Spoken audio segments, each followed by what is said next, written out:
Dhanik Bharat educational institutions inter IIT JEE NEET admission open. తలకిందులు తపస్సు చేసిన మోదీ అమిత్ షా అనుకున్నది చేసి తీరుతారని స్పష్టమవుతుంది. డీలిమిటేషన్ బిల్లు పైన అట్లాగే మహిళా రిజర్వేషన్ బిల్లు పైన రాజ్యాంగ సవరణ పైన ఓటింగ్ ఉండబోతుంది లోక్సభలో. ఖచ్చితంగా ప్రభుత్వం ఈ ఓటింగ్లో నెగ్గుతుందనే చర్చ జరుగుతోంది. ఇదంతా పక్కన పెడితే తెలంగాణలో కొత్తగా ఎన్ని పార్లమెంటు స్థానాలు వస్తాయి? నియోజకవర్గాల సంగతి ఓకే. తెలంగాణలో అసెంబ్లీ నియోజకవర్గాల సంఖ్య పెరగబోతుంది. ఆ లెక్క ఇంకొక వీడియోలో చెప్తాను నేను. పార్లమెంటు నియోజకవర్గాలు ఎన్ని పెరుగుతాయి? రకరకాల అంచనాలు ఉన్నాయి. ఒక్కొక్క వార్తాపత్రిక ఒక్కొక్క అంచనాతో రాస్తున్నాయి. ఒక్కొక్క జర్నలిస్టు ఒక్కొక్క రాజకీయ విశ్లేషకులు ఒక్కొక్క రకంగా చెప్తున్నారు. అలాగే నేను కూడా ఒక కొత్త లిస్టుతో మీ ముందుకు వచ్చాను. ఈ కొత్త లిస్టులో మొత్తం 26 నియోజకవర్గాల లెక్క చెప్పబోతున్నాను. తెలంగాణలో మొత్తం 17 నియోజకవర్గాలు ఉన్నాయి ఇప్పటివరకు. ఈ 17కి అదనంగా 9 యాడ్ అవుతాయి. ఈ 9 నియోజకవర్గాలు మహిళా రిజర్వేషన్ కోటాలో మహిళలకే వెళ్ళిపోతాయి. అంటే కేవలం 17 చోట్ల ఓపెన్ ఉంటుంది, మిగతా 9 మహిళలకు వెళ్ళిపోతాయి. అయితే మొత్తంలో ఎస్సీలకు 2 పార్లమెంటు లోక్సభ స్థానాలు, అట్లాగే ఎస్టీలకి 2 లోక్సభ స్థానాలు వచ్చే అవకాశం స్పష్టంగా ఉంది. అయితే ఎక్కడెక్కడ పెరిగిపోతున్నాయి? మన హైదరాబాద్లో ఎన్ని పెరుగుతాయి?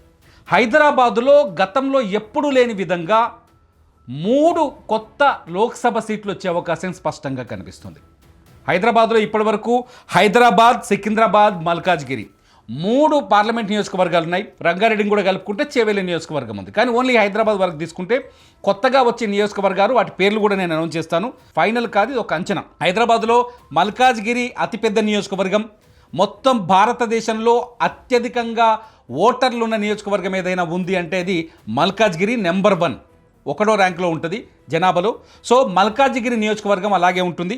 మల్కాజ్గిరిలో కొంత భాగాన్ని వేరు చేసి కూకట్పల్లిని కొత్త పార్లమెంటు నియోజకవర్గంగా లోక్సభ సీటుగా కేటాయించే అవకాశం కనిపిస్తుంది. అంటే మల్కాజ్గిరిలో 2వ ముక్క వచ్చే అవకాశం ఉంది, అది కూకట్పల్లి. మిగతా నియోజకవర్గాల నుంచి వీటిని కొంచెం యాడ్ ఆన్ చేసే అవకాశాలు ఉంటాయి, ప్రాంతాలని మార్చే ఛాన్సెస్ కనిపిస్తుంది. ఇది మల్కాజ్గిరి, కూకట్పల్లి పోతే మరొకటి హైదరాబాద్ నియోజకవర్గం అట్లాగే ఉంటుంది. హైదరాబాద్ నియోజకవర్గంలో మళ్ళీ 2 ముక్కలు అయ్యే అవకాశం కనిపిస్తుంది. హైదరాబాద్ 1 ముక్క, దాంతోపాటు చార్మినార్ అని కొత్త నియోజకవర్గం రాబోతుంది. హైదరాబాద్ చరిత్రలో చార్మినార్కున్న గొప్పతనం చాలా చెప్పాల్సిన అవసరం లేదు. చార్మినార్ హైదరాబాద్కి ఐకాన్. అటువంటి చార్మినార్కి ఈసారి పార్లమెంట్ నియోజకవర్గంగా గుర్తింపు వచ్చే అవకాశం కనిపిస్తుంది. చార్మినార్ను ప్రత్యేక పార్లమెంటు స్థానంగా ప్రకటించే ఛాయిసెస్ కనిపిస్తున్నాయి. ఇకపోతే సికింద్రాబాద్, మొత్తాన్ని 5వది వచ్చేసి సికింద్రాబాద్ లోక్సభ నియోజకవర్గం అలాగే ఉండే అవకాశం ఉంది. మొత్తంగా హైదరాబాదులో 3 నియోజకవర్గాలు కాస్త 5, అంటే 2 పెరిగి 5గా మారే ఛాన్సెస్ కనిపిస్తుంది. మల్కాజ్గిరి, కూకట్పల్లి, హైదరాబాద్, సికింద్రాబాద్, చార్మినార్. భాగ్యనగరం ఇప్పుడు 5 పార్లమెంటు స్థానాలకి ప్రాతినిధ్యం వహించే అవకాశం కనిపిస్తోంది. ఇది ఒక అంచనా. ఇకపోతే మొత్తం జిల్లాల్లోకి వెళ్తే ఒకసారి రంగారెడ్డి జిల్లాకి వెళ్తే చేవెళ్ళే ఒకటే ఉంది ఇప్పటి వరకు. 3 నియోజకవర్గాలుగా విడిపోయే అవకాశం కనిపిస్తుంది. ఒకటి రంగారెడ్డి పార్లమెంట్ నియోజకవర్గం. రంగారెడ్డిని పరిగి కేంద్రంగా రంగారెడ్డి పార్లమెంట్ నియోజకవర్గాన్ని విభజించే అవకాశం కనిపిస్తుంది. వికారాబాద్ 2వది.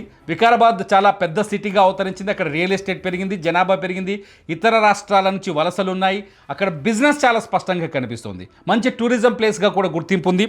వికారాబాద్కు కొత్త నియోజకవర్గంగా, కొత్త పార్లమెంట్ స్థానంగా ఏర్పడే అవకాశం కనిపిస్తుంది.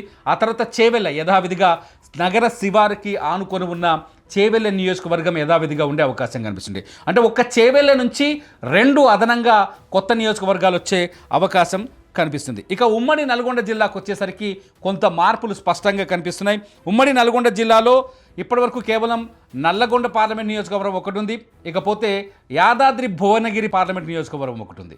ఈ 2 పార్లమెంట్ నియోజకవర్గాలు ఈసారి విభజించి కొత్తగా సూర్యాపేట పార్లమెంట్ నియోజకవర్గాన్ని తీసుకొచ్చే అవకాశం కనిపిస్తుంది. ఉమ్మడి నల్గొండ జిల్లా పాత పార్లమెంట్ నియోజకవర్గాలు రెండింటిని కలిపితే ఈసారి 3 అయ్యే అవకాశం కనిపిస్తుంది. నల్గొండ, సూర్యాపేట, యాదాద్రి భువనగిరి జిల్లా. అయితే యాదాద్రి భువనగిరి జిల్లాలో వరంగల్ నుంచి మళ్ళా కొంత పార్ట్ ఇందులో చేరింది, జనగామ. సో జనగామని కూడా ఒక పార్లమెంటు నియోజకవర్గంగా ఏర్పాటు చేసే అవకాశం ఉందనే చర్చ జరుగుతోంది. జనగామ నుంచి వచ్చేస్తే వరంగల్, హన్మకొండ ప్రస్తుతం ఉన్నాయి. ఉమ్మడి వరంగల్ జిల్లాలో వరంగల్ ఎస్సీ నియోజకవర్గం, అట్లాగే హన్మకొండ ఎస్టీ నియోజకవర్గం ఉంది. అయితే ఈసారి జనగామ యాదాద్రి భువనగిరి జిల్లాలో ఉంది కాబట్టి జనగామని వరంగల్ జిల్లాలోనే కలిపి 3 నియోజకవర్గాలుగా విడగొట్టే అవకాశం కనిపిస్తుంది. ఆ 3టిలో పేర్లు ఏమైనా మారచ్చు. ఒకటి జనగామ కొత్తగా ఏర్పడుతుందనే చర్చ ఒకటి జరుగుతుంది. అట్లాగే భూపాలపల్లి కూడా కొత్తగా ఏర్పడొచ్చనే చర్చ జరుగుతుంది.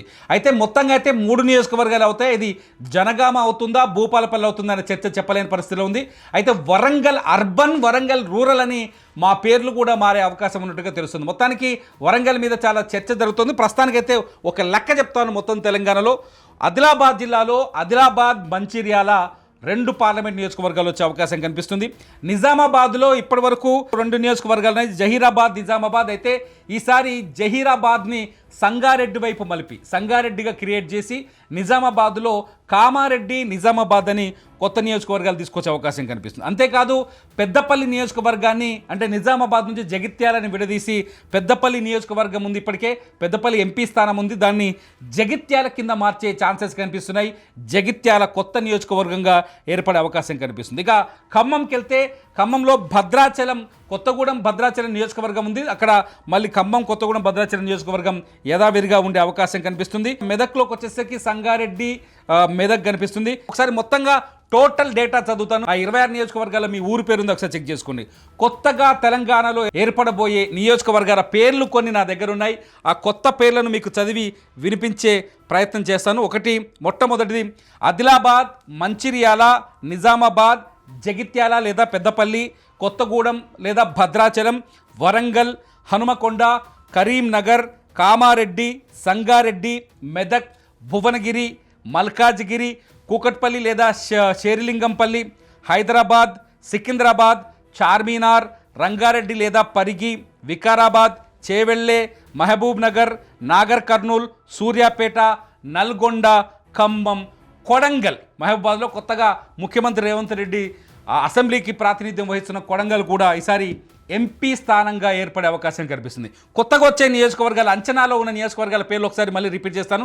కొత్త నియోజకవర్గాలు, పాతవి కాకుండా మంచిర్యాల, కొత్తగూడెం, భద్రాచలం, అట్లాగే హనుమకొండ, కామారెడ్డి, సంగారెడ్డి, కూకట్పల్లి లేదా శేర్లింగంపల్లి, రంగారెడ్డి, పరిగి లేదా వికారాబాద్, సూర్యాపేట, నారాయణపేట లేదా కొడంగల్. మొత్తంగా తెలంగాణలో పార్లమెంటు నియోజకవర్గాల మీద అనేక అంచనాలు ఉన్నాయి.